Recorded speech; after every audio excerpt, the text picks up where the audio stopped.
มาต่อที่ชีวประวัติย่อพระบาทสมเด็จพระวรศิลเกล้าเจ้าอยู่หัววชิราลงกรณ์ชีวประวัติย่อพระบาทสมเด็จพระวชิรเกล้าเจ้าอยู่หัววชิราลงกรณ์พระบาทสมเด็จวชิราลงกรณ์ประสูติวันที่28 กรกฎาคม พ.ศ. 2495 หรือ ค.ศ. 1952 ที่พระราชวังดุสิตบางกอกประเทศไทยเป็นพระราชโอรสองค์ที่2ในจำนวน4พระองค์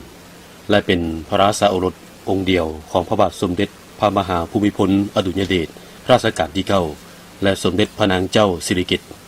ในวันที่28 ธันวาคม ปี 1972 พระบาทสมเด็จพระมหาภูมิพลอดุลยเดชได้มีพระประสงค์จัดตั้งพิธีสถาปนาสมเด็จพระเจ้าลูกยาเธอเจ้าฟ้าวชิราลงกรณ์เป็นมงกุฎราชกุมารแห่งราชอาณาจักรไทยพร้อมประทานพระราชนามว่าสมเด็จพระบรมโอษาธิราชเจ้าฟ้ามหาวชิราลงกรณ์สยามมงกุฎราชกุมารพระบาทสมเด็จพระวชิรเกล้าเจ้าอยู่หัวมีพระธิดา2 พระองค์และพระโอรส1 พระองค์ 1. สมเด็จพระเจ้าลูกเธอเจ้าฟ้าพัชรกิติยาภาประสูติในวันที่7 ธันวาคม ปี 1978 2. สมเด็จพระเจ้าลูกเธอเจ้าฟ้าสิริวัณวรีนารีรัตน์ประสูติในวันที่8 มังกร 1987 3. สมเด็จพระเจ้าลูกยาเธอเจ้าฟ้าที่ปังกรรัศมีโสตประสูติวันที่29 เมษายน ปี 2005 ด้านการศึกษาปี 1956 1966 การศึกษาสั้นอนุบาลและประถมศึกษาที่โรงเรียนอุดรฮอในพระราชวังดุสิตและโรงเรียนจิตรลดาบางกอกประเทศไทยเดือนมังกรเดือนกันยาปี 1966 ศึกษาที่โรงเรียนเกียมประถมศึกษาคิงสปิทเมืองซีฟอร์ดแคว้นซัสเซ็กซ์เดือนกันยาปี 1966 เดือนกรกฎาคม ปี 1970 ศึกษาสั้นมัธยมที่โรงเรียนบิลฟิลด์แคว้นซัมเมอร์เซตประเทศอังกฤษเดือนสิงหาปี 1970 เดือนพฤษภาคม ปี 1971 ศึกษาวิชาการทหารที่โรงเรียนคิงเขตพารามัตตาซิดนีย์ประเทศออสเตรเลียเดือนมังกรปี 1972 เดือนธันวาคม ปี 1976 ปริญญาตรีสาขาวิชาอักษรศาสตร์หลักสูตรการทหารคณะศึกษาด้านการทหารมหาวิทยาลัยนิวเซาท์เวลส์ประเทศออสเตรเลียเดือนตุลาคม ปี 1977 เดือนกันยายน ปี 1978 เข้าศึกษาที่โรงเรียนเสนาธิการทหารบกไทยรุ่นที่ 56 เดือนกรกฎาคม ปี 1984 เดือนตุลาคม ปี 1987 ปริญญาตรีสาขานิติศาสตร์มหาวิทยาลัยสุโขทัยธรรมาธิราชบางกอกประเทศไทยเดือนมังกร เดือนธันวาคม ปี 1990 เข้ารับการศึกษาและสำเร็จการศึกษาที่วิทยาลัยป้องกันประเทศสหราชอาณาจักรอังกฤษและยักล่างเหนือด้านการปฏิบัติเวียกงานการทหารวันที่9 ธันวาคม ปี 1975 เจ้าหน้าที่ฝ่ายเสนาธิการกรมการข่าวกองทัพบก 6 ตุลาคม 1978 นายทหารฝ่ายบริหารหน่วยทหารรักษาความปลอดภัยและอารักขาพระองค์กองพันทหารหาบที่1กรมทหารหาบที่1 28 พฤศจิกายน 1980 ผู้บัญชาการหน่วยทหารรักษาความปลอดภัยและอารักขาพระองค์กองพันทหารหาบที่1กรมทหารหาบที่1 13 กุมภาพันธ์ 1984 เป็นผู้บัญชาการกองทหารรักษาความปลอดภัยและอารักขาพระองค์ 30 กรกฎาคม 1988 ผู้บัญชาการสูงสุดกองบัญชาการทหารรักษาความปลอดภัยและอารักขาพระองค์9 มังกร 1992 ผู้บัญชาการสูงสุดกองบัญชาการถวายความปลอดภัยรักษาพระองค์สำนักงานผู้บัญชาการทหารสูงสุด4 พฤษภาคม 1994 ผู้ฝึกนักบินเรือบินรุ่น F5EF สั้นงดทางทหารพลเอกของกองทัพบกไทยพลเรือเอกของกองทัพเรือไทยพลอากาศเอกของกองทัพอากาศไทยการอบรมทางการทหารเดือนมังกร เดือนตุลาคม ปี 1976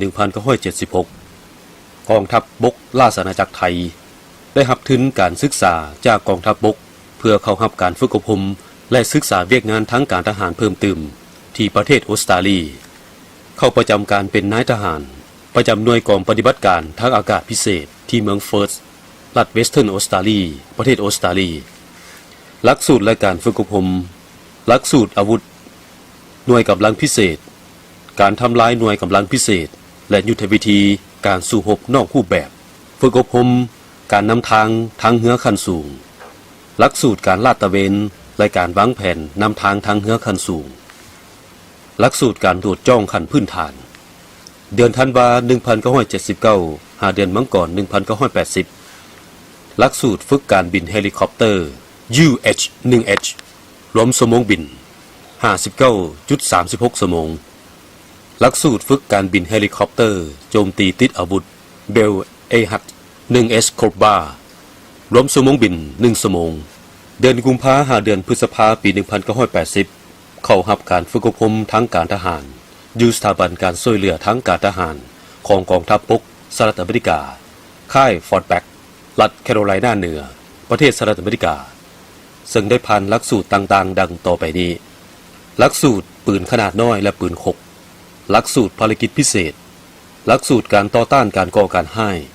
หลักสูตรสงครามกองโจรหลักสูตรฝึกการเอาตัวรอดหลักสูตรการโดดจ้องทางบกและทางทะเลเดือนมิถุนายน หาเดือนกรกฎาคม ปี 1980 ฝึกการบินเฮลิคอปเตอร์ Bell UH-1H และ Bell UH-1N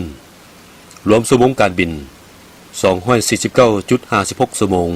เดือนกันยายน หาเดือนตุลาคม ปี 1980 สำเร็จการฝึกอบรมหลักสูตรเรือบินเฮลิคอปเตอร์โจมตีติดอาวุธ Bell UH-1H กองทัพบกราชอาณาจักรไทยรวมชั่วโมงการบิน 54.50 ชั่วโมงเดือนธันวาคม ปี 1980 หาเดือนกุมภาพันธ์ ปี 1981 ฝึกขับเรือบิน Fixed Wing CI Machete SF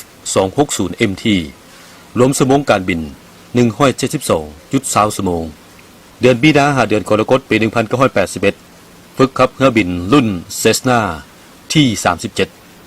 รวมชั่วโมงการบิน 240 ชั่วโมงเดือนตุลาคม หาเดือนธันวาคม ปี 1981เข้าร่วมการสังเกตการณ์เวียกงานทั้งการทหารและตำรวจอยู่ประเทศอังกฤษเบลจิกเยอรมัน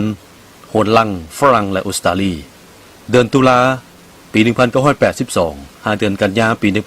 1983 เข้าร่วมและสำเร็จการฝึกอบรมหลักสูตรฝึกนักบินทั้งการทหารสากลของกองทัพอากาศสหรัฐอเมริการุ่น F5 รุ่นพิเศษและหลักสูตรฝึกนักบินขับไล่ขั้นสูงรุ่น 83 ATWที่ฐานทัพอากาศบินเลียมรัฐอาริโซนาสหรัฐอเมริการวมชั่วโมงการบิน 2,000 ชั่วโมงในระยะเวลาที่ประเทศไทยยังประสบกับกลุ่มก่อความบ่สงบพระองค์ได้เข้าร่วมการสู้รบเพื่อภารกิจต่อต้านกลุ่มก่อความบ่สงบในเขตภาคเหนือและภาคตะวันออกเฉียงเหนือของประเทศเป็นแต่ละระยะรวมถึงปฏิบัติภารกิจคุ้มครองพื้นที่อ้อมค่ายผู้ลี้ภัยชาวกัมพูชีที่ภูเขาล้านจังหวัดตราด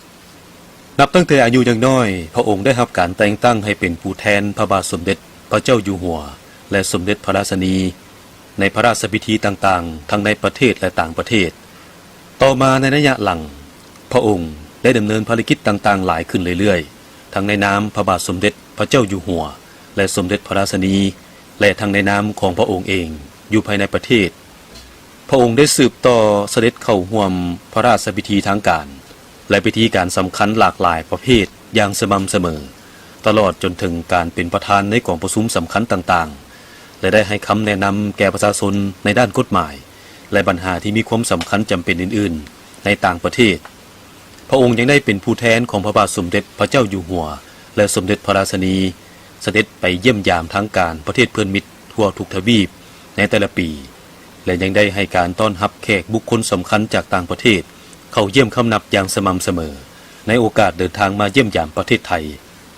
นอกจากนี้พระองค์ยังใช้เวลาส่วนใหญ่ในการติดตามพระบาทสมเด็จพระเจ้าอยู่หัวในโอกาสสำคัญต่างๆรวมถึงติดตามสมเด็จพระราชินีในการเสด็จเยี่ยมยามภาคใต้ภาคตะวันออกเฉียงเหนือและภาคเหนือของประเทศไทยเป็นประจำทุกปีเพื่อชี้นำและติดตามกวดกาโครงการและกิจกรรมการพัฒนาต่างๆของโครงการพระราชดำริพระราชกิจต่างๆเหล่านี้ยังได้รับการสนับสนุนอย่างห้าวหันจากพระธิดาทั้งสองพระองค์คือสมเด็จพระเจ้าลูกเธอ เจ้าฟ้าพัสรากิติยาภาและสมเด็จพระเจ้าลูกเธอ เจ้าฟ้าสิริวัณวรีนารีรัตน์